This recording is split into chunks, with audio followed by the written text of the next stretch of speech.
So we are always doing every 2 or 3 months. We try to do workshop that help founders with to make something. So to design something by themselves. Of course, there is not going to be as good as if you do it with a professional, but we give them the tips to make them themselves. The next workshop is, I think, on the February 21st at Google. So the real story is that we started this business as a side gig to fund another company, which was a tech startup. It was a habit building app, and we realized there was a demand for it. We basically started to help our founder friends, giving advice and also doing some freelance gig.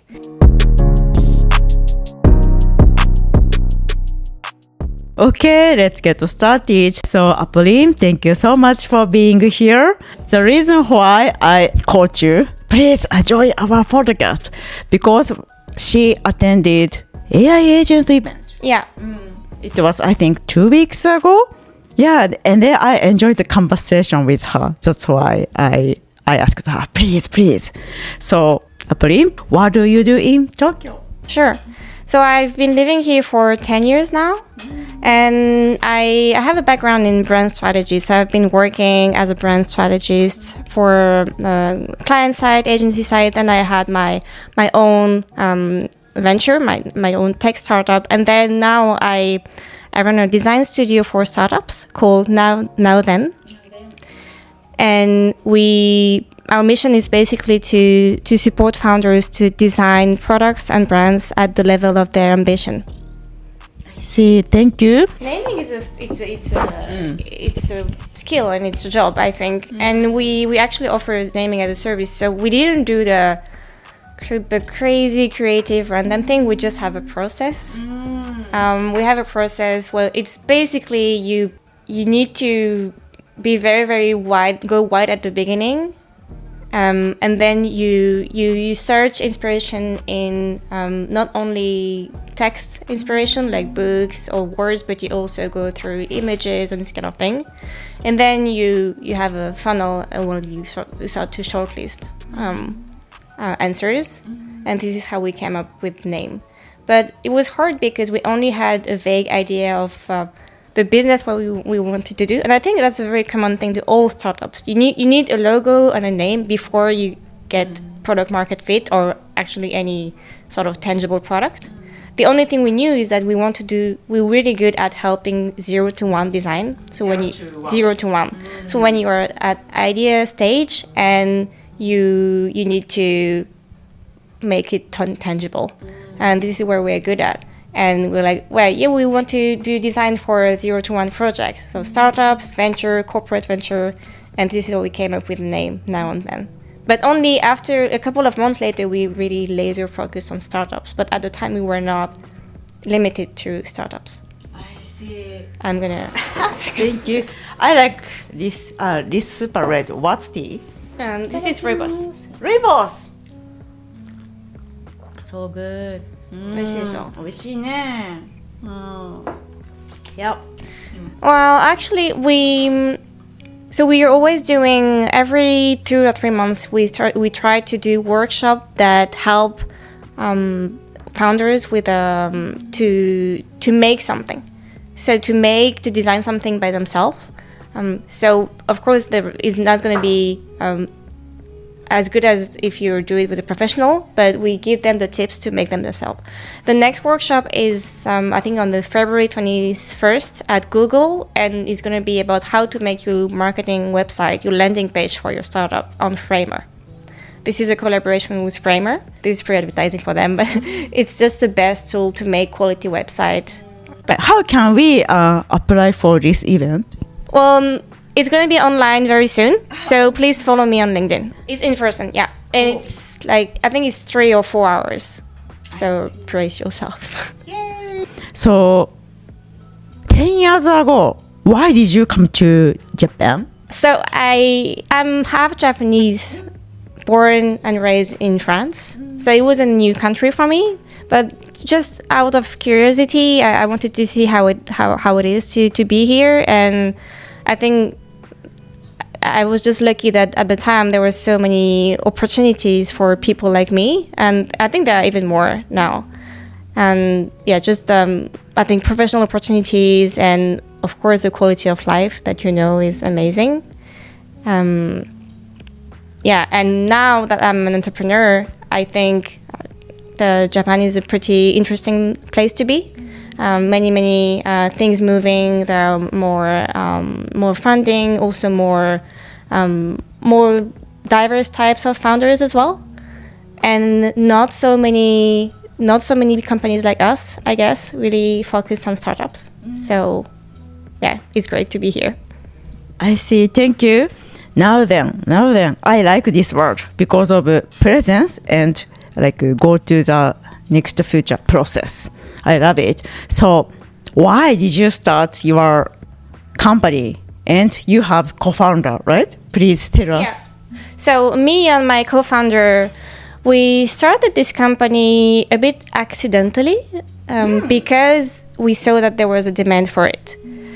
So the real story is that we started this business as a side gig to fund another company, which was a tech startup. It was a habit building app, and we realized there was a demand for it. We basically started to help our founder friends, giving advice and also doing some freelance gig, because it's really very difficult when you're a founder. You have these big ambitions and you need to build a product. But the thing is, no matter how great your product is, if you don't get traction, you don't get traction. You can't move forward. And we noticed that there wasn't this need for great product and great brand even for early stage startups. And this is how we started. And then we had another client, and we just decided okay, we have a business here. We're going to stop the previous one, and we focused on this one. And it's been a bit more than 2 years now. 2 years? Yeah. Amazing. So, okay, you and your co-founder worked at same, you said, startup. Yeah. So this startup was called Kameko, and it was basically a point system that would reward. It was a reward app that would reward you for your sustainable habits. So every time you would go to purchase something more with a smaller carbon footprint, more eco-friendly, I would say, in a store, in one of our partner store, you would gain point that you could in the app that you could redeem in another shop, and you would be encouraged, nudged to keep buying in these stores. It was like a T point. In Japan, we love point system. We have so many point system. So we thought, what if we make a point system but for sustainability? Because we had a network of partners, and we were running this, but then we realized this type of model you have huge network effect. So you need to raise funds really quickly and acquire a huge number of users fast in order for it to work. And by doing this, we just realized, are we the best people to do that? And I think you have this really good quote. I think it's the CEO of Hermes who said, strategy is knowing what you're good at and knowing what you're good at, and knowing what other people are better than you. And I think we understood that we are really great. We got a lot of compliments on our product, on our brand, on our website, on our design assets. And everyone was like, can I have the same? Can you help me? But it was much harder for us to take care of the rest of the business. So why don't we focus on what we do the best? This was the idea. I love it. So your company now then is your second company. Yeah. Okay. And also kind of good meaning pivoting, right? So you guys started to make other service, but okay, our strength is design, and then we are already be asked by other founder. Yeah. Why not focus on helping other founders by design? Yeah, I think it was also a life stage for me when I realized I wasn't ready to go through to go full in the the funded startup adventure where it takes years to find product market fit and you need to really hustle. With a studio business, you have a sort of product market fit, sort of. We already had clients. I had a family. I was pregnant. So I was like, yeah, I want to settle down. I want to have my own company, and I believe that actually having my company can enable me to have a better not better work-life balance, but at least some control of my time, compared to, I mean, if you're employee in Japan in a big company, people say it's hard to be an entrepreneur, but I think it's hard to be a parent if as an employee in a big company in Japan as well. So I think this was also a personal choice as well. The 3 key takeaways from the conversation with Apolline, Part 1. 1. Pivoting can happen unexpectedly. Follow the revenue. Apolline didn't plan to start Now Then. It began as a side gig to found their original startup, a sustainability reward app. However, they soon realized that helping founders with branding and design was in higher demand and brought in more revenue.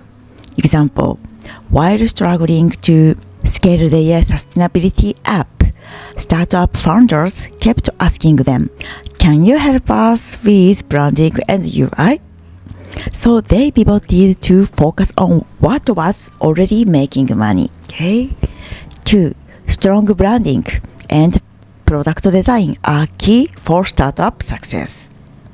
Many startups focus only their product, but without strong branding and design, even the best idea struggle to gain traction.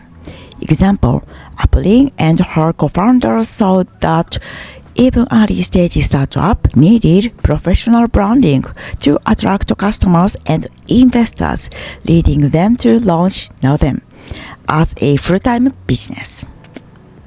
3. Entrepreneurship can be a path to work-life control. Instead of going through the long journey of finding product market fit for a VC-backed startup, Apolline chose a business model with immediate revenue and more control over her time. Example, while her pregnant, she realized that running Now Then gave her more flexibility than working in a traditional Japanese corporate job, making it practical choice for her life stage. Okay, thank you so much for watching our episode today. We hope our conversation will help your future and career. So, if you like this episode, please give it a like and please subscribe us. Next episode is the conversation with Apolline Part 2. Please stay tuned. バイバイ。チャオ。またね。